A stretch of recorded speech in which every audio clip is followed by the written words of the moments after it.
Hey everybody, Azal here. Welcome back to another episode of Dream Dupes Not Included.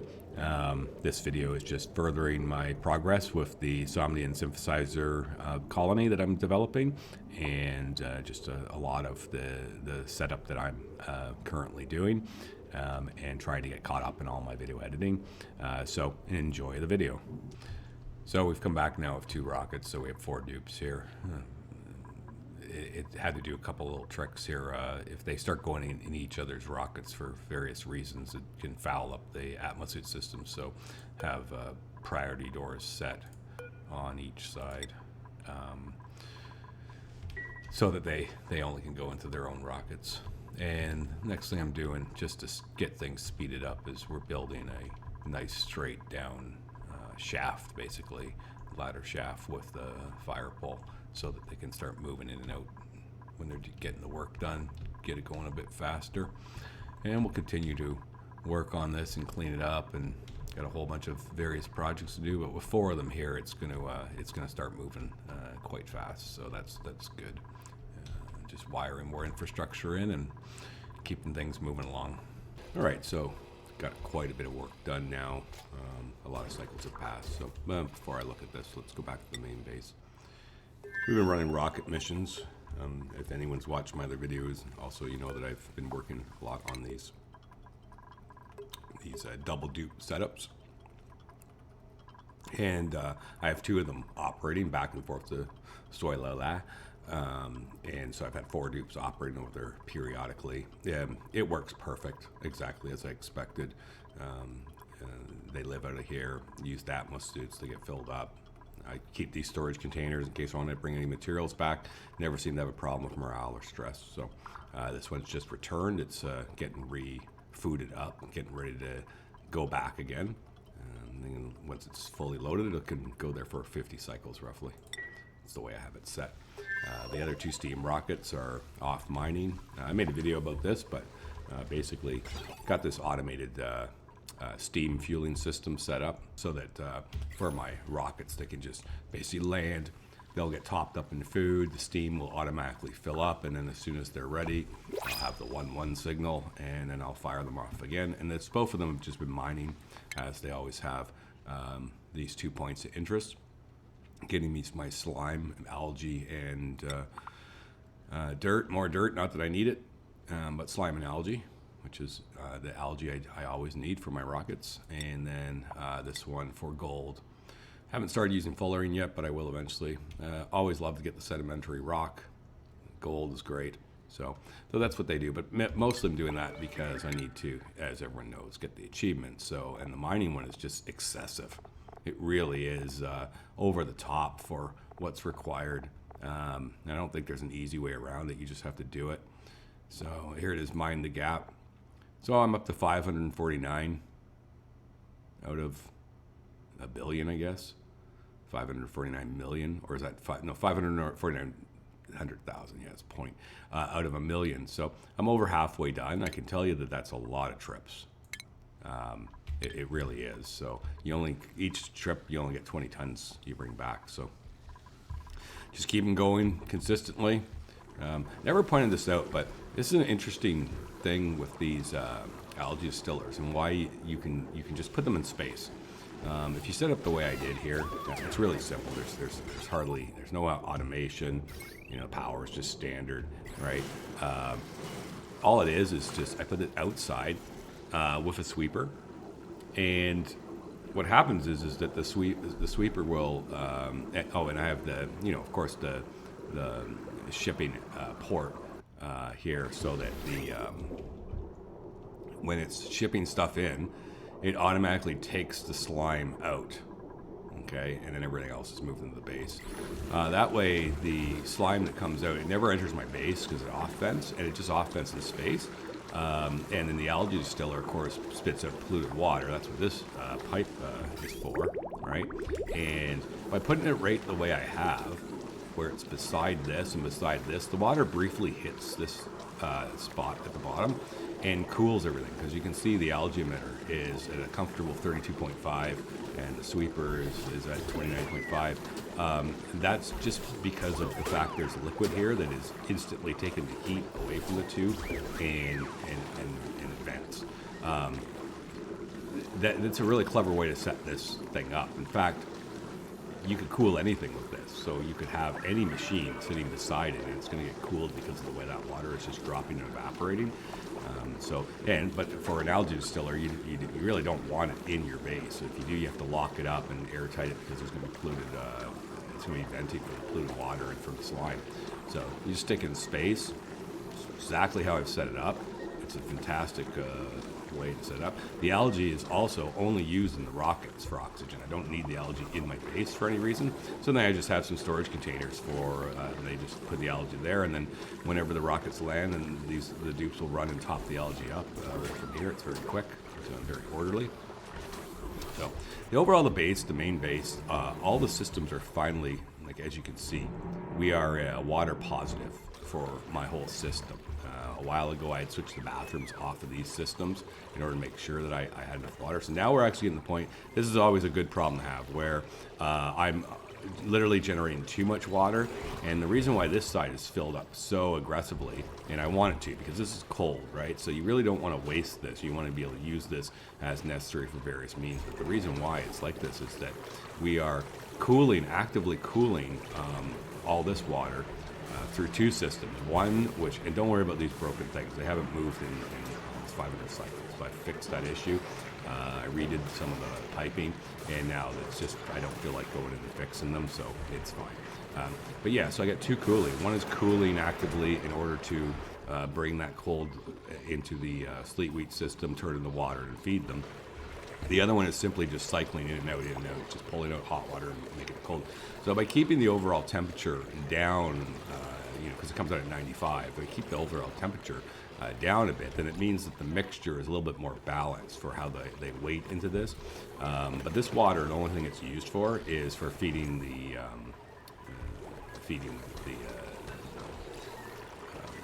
electrolyzers. And overall, it just provides the entire cooling to the base. So you can see I've finally really stabilized the whole cooling. And again, I've run this has been hundreds and hundreds of cycles where we've been running like this.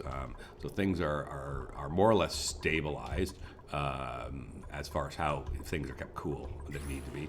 And then you can see the oxygen is completely pressurized to where I want it across the board. And it's been like that again. So all these systems that I have in place, and the food you can see is rolling, not bad. It's still, we're kind of on the line for it, but we always have frost burgers now. And there's never any starvation issues. The pip farms are all working as expected. Their bracking flows up and down a little bit. It really depends on where we are at with our moves and the milking. Ideally, with any resource that you need, you want to be generating more. Like I have 6 here, and they're milking now. You want to have more than exactly what you need, but 6 of them happens to be the perfect number for how much brackine that these guys want, right? So, but more or less, they're almost always able to get their hydration. So I've never really noticed any issues where they're dying off or anything like that, or being unhappy. The barbecue comes in consistently. You can see 19 and 20, 17 and 20. So that's all 16. That's all pretty normal. The meat comes in very consistently because I'm not just, this is enough meat to supply for my frost burgers. So I still get other meat from the other farms. It's not as aggressive, but I certainly do get it. And then of course meat when one of these guys dies, or when they call in somebody and we end up killing it. So overall, the food has no issues, and I have the dupe set to frost burgers or barbecue, so that if there ever is a shortage of frost burgers, they'll just eat barbecue instead. So all the systems are, I added more bristle blossom because I was making so much space food. So all the systems are working, slowly generating petroleum. Again, I only need it for supercoolant. I'm not even prepared to start making it, but I already have enough petroleum overall that I can simply start making supercoolant when I want. This is enough to make probably all the supercoolant I'll ever need.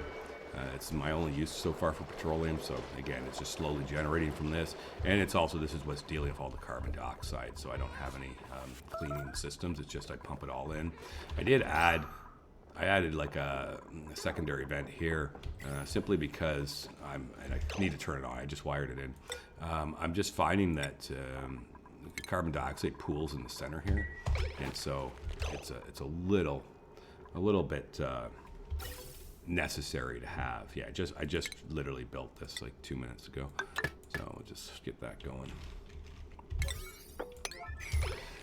So this will help just, keep the whole bottom, because when the farmers come down here, they sometimes aren't so happy with the fact that they're breathing this carbon dioxide. So that carbon dioxide needs to get swept out of there so that we're pretty much clear of it, and then give as much to them as possible. The main thing is that this base is being stabilized finally, is allowing me to then do things that that I want to do in other worlds. Other projects and stuff. So, for example, we're working on our project over in Soilola. It's a very short trip. It takes them like only about, not even a cycle basically, to run these ships back and forth. So we can just pop back and forth as necessary, but spent a lot of time here. So first of all, had to wire in power systems. And this planet, believe it or not, has a lot of available power. It has the hydrogen gas, it then has one natural gas geyser, and then it has right here another one, which soon I will probably hollow out and just hook up the system. But between the hydrogen and the one natural gas, and then I got triples, so if one's down, the other one will always be on, and it's all hooked up, automated, so they don't waste anything.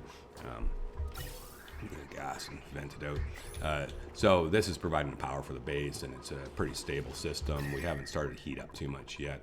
I'll worry about that when the time comes, if I need to. And we've built this tunnel straight down, plastic ladder rail. Starting to run another wire down so I can ease up some of the electrical demands. The base is getting more or less created out. I've got space for 8 dupes and build Great Hall and so on. I probably will make some private bedrooms close by in here for the maybe even in here if I can fit them, for the 2 dupes that are going to be basically maintaining the base, because they'll be doing all the farming and cooking. I'm moving the dupes from the reverse world. That had 2 guys living here perpetually forever, and one is just a farmer and one is a cook, and so their skills have gotten up fairly high. Their athletics is up. So basically what I will do now is, and I'm already started, I've moved one over to the main world. He's going to jump on a ship and he's going to relocate to Soilola, and then I'm going to wait the 5 cycles till this is recharged. I'm going to grab the other one. In the meantime, I'm going to be looking for fresh dupes who have love of cooking and farming to move into here to keep maintaining this for whatever reason. This is more or less a training ground. I do that so that when I do need a skilled up dupe, I have some on hand, right? I don't have to take necessarily a fresh dupe when I need one that's got some skills. That they've been set up perfectly to now go and run another base. And since we know they've been maintaining this one with no problems, they'll have no problem maintaining the other one, because on here, what's going to live here is going to be 6 to 8, depending on what I need in order to keep this thing running constantly. Dreamers who are just going to sleep and sleep and sleep. The only thing they're going to do other than sleep is use the bathrooms, eat food. And they're going to be making the journals in order to fuel this constantly so that the whole colony gets the buff forever. So I've wired in slowly the bristle blossoms. We'll grow into it. The main thing is heat. This whole place was fairly hot, right? Especially when I had to dig it all out. So the dupes who are living here, they live in the rockets. They don't care, and they are just perpetually working away, getting things done, and I'm digging everything out. I'm soon going to vent all this garbage into space and just make this completely oxygenated, close everything up.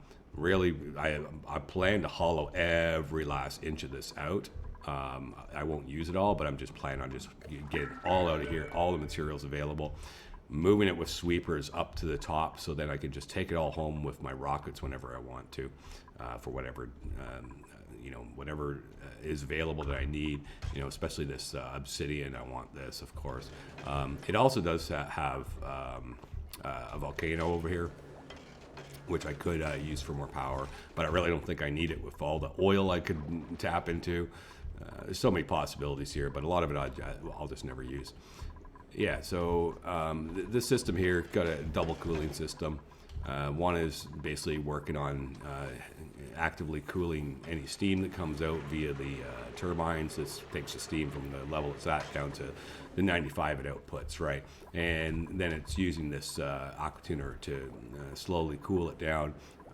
And we dump the cold water here. We're not using this water yet. We will once it gets to a certain height. Then I will put a pump in and a sensor. So if it gets to a certain height, it will add to the main system. But otherwise, I want to keep this as a cooling chamber because this is where I will cool my oxygen. All the oxygen is going from this is going to just run through here and get cooled down. It's not that cold right yet because it's moving so slowly without having all the dupes in here to breathe the air. The electrolyzer is not really functioning, right? Because there's just already pressure. But as I pump out the garbage, and then once I start getting dupes in here that live here, they'll be causing this to all kick in. And then this aqua tuner is to cool the water for the bristle blossoms. It's exactly what you'd expect. I just bring in the water, run it through the system. If it's cold enough to go to the plants, it goes, and if it's not, it just recycles back through. So it's just constantly churning stuff through as needed. Now the reason why it stopped is because this one is broken due to I originally built it in iron. I need to build it in steel. So it's broke. Also, I was wiring a new plug in there, so I just need to take care of that.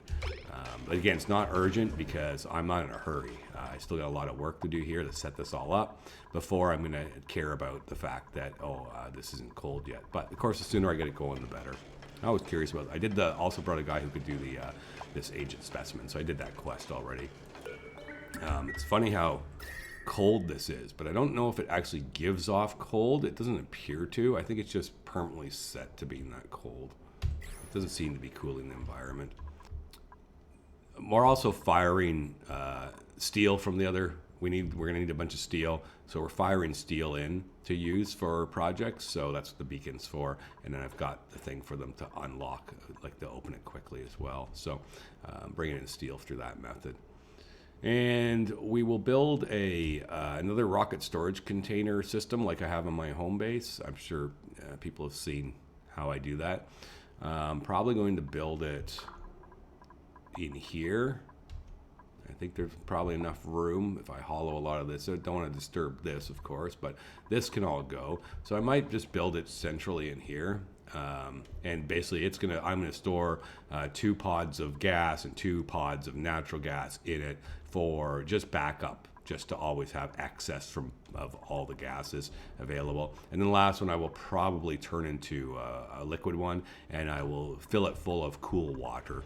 So basically the cool water will eventually not go directly into the plant system. It will likely run all the way up in insulated pipes into a reservoir on that rocket and then run back down into the plants. But for now, this is set up to cool this area fast, right? So once this thing is properly functioning, it will slowly get this whole zone to be cool, and it'll slowly come alive.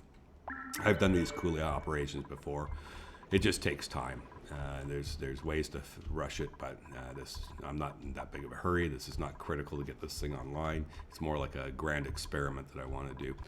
All right, so we've started to get the plants online. As we can see, it's cooling up nicely. So I've already brought in the first of the what will be a dreamer dupe.